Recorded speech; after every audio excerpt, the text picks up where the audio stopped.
Tere! Mina olen Juhan Koppel, Rakett69 teadustoimetaja ja näitan teile, kuidas ehitada fotokaamera objektiivi. Meil on kasutada väga heas korras ja häid pilte tegev digipeegelkaamera, kuid kahjuks on kasutatav objektiiv väga halvas seisukorras. See on seest tühjaks võetud ning sellega kindlasti pilte teha ei saa. Seega on meil vaja ehitada midagi selle töökorras kaamera ette, et pilt oleks ilusti tehtav. Antud ülesandes on võimalikud kaks lähenemisviisi. Esiteks on meil võimalik ehitada nõelaaugu kaamera, tuntud ka kui kaamera obscura. See tähendab, et me katame objektiivi eest ära ning teeme siia keskele väikese augu. Ja see pisik auk mõjubki juba fokusseeriva läätsena.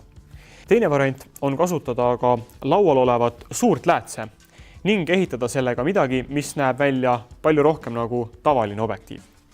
Läätsega objektiivi selge eelis nõelaaugu kaameras on, et kuna selle objektiivi ava on suurem, saame me kasutada palju lühemat säriaega, ehk siis kaamera värisemine mõjutab pildi kvaliteeti selgelt vähem. Kui seda läätse uurida näiteks stuudioprožektori käes, siis märkame, et kui liigutada seda niimoodi peopesa ees, siis mingisugusel kaugusel moodustub siia minu peopesa peale stuudioprožektori kujutis. Sedasi saab väga kiiresti ligikaudselt määrata selle läätse fookuskaugust. Ja see lääts tuleb meil seada kaamera sensorist täpselt sama kaugele, nagu on selle läätse fookuskaugus. Ehk siis sensor peab olema läätse fookuses. Saan seda kohe demonstreerida. Kui asetame selle läätse kaamera sensori ette, siis märkame, et laua peal olev mootorratta mudel on vahepeal täiesti märgatav. Kuid meie probleemiks on ümbert ringi tulev valgus ning meil on vaja seda valgust kuidagi varjestada, sest see rikub meie pildi ära.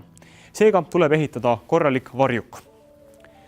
Varjuki tegemiseks kasutan musta paberit, mille keeran torusse sedasi, et see oleks sama läbimõõduga nagu kaamera objektiiv.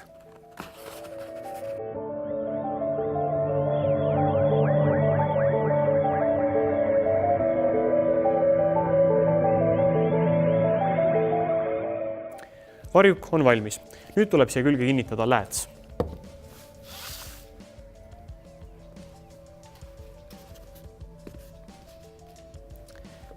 Ja ehkki päriselt nii muidugi ei tehta, siis antud ülesandes ei jää mul üle muud kui läätse kinnitada kleeplindiga.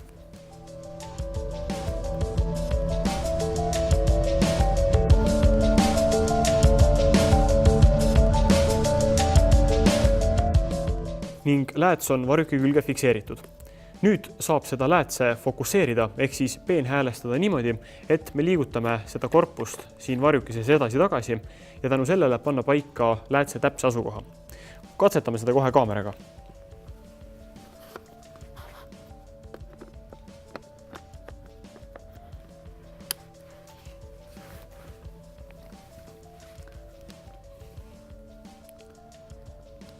Juba võime märgata, et pildis on märksa vähem valgusreostust ning kui toru siin peal liigutada, saame ka mootorratta palju ilusamini fookusesse.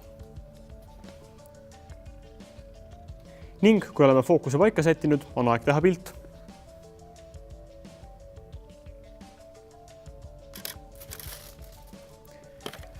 Pilt on nüüd tehtud ning kui seda uurida, näeme, et see on küllaltki terav ning on aru saada, mis siin kaadris oli. Ning kuna antud pildi puhul saime me kasutada säriaega kõigest 1/30 sekundit, oli selle pildi tegemine ka väga kiire ning näiteks kaamera või objektiivi värisemine ei mõjutanud pildi kvaliteeti eriti.